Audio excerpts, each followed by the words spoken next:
Улсын 1-р төв эмнэлэг. 100 дамжсан арвин туршлагаараа үе үеийн шилдэг хүний нөөцтэй тулгуурлан залгамж халаагаа чанартай бэлдэж ангаа ухааны ололт амжилтаар тэргүүлэн итгэл үнэмшилтэйгээр ирээдүй өөд тэмүүлж байна. Бид 2024 он хүртэл улсын 1-р төв эмнэлгийг хөгжүүлэх стратегийн бодлогыг тодорхойллоо.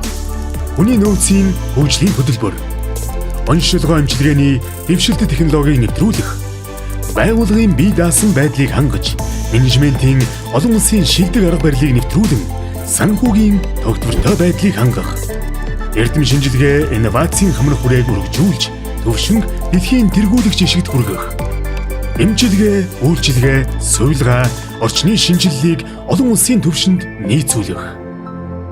1921 онд Жанжин Сүхбаатар гарын үсэг зурснаар эмнэлэг маань анх нээгдэж байсан бол 2015 онд Сүхбаатарын одонгоор ингрэмлаж эрүүл мэндийн салбартаа Жанжин нь болж манлайлах болно. Улсын 1-р төв эмнэлэг.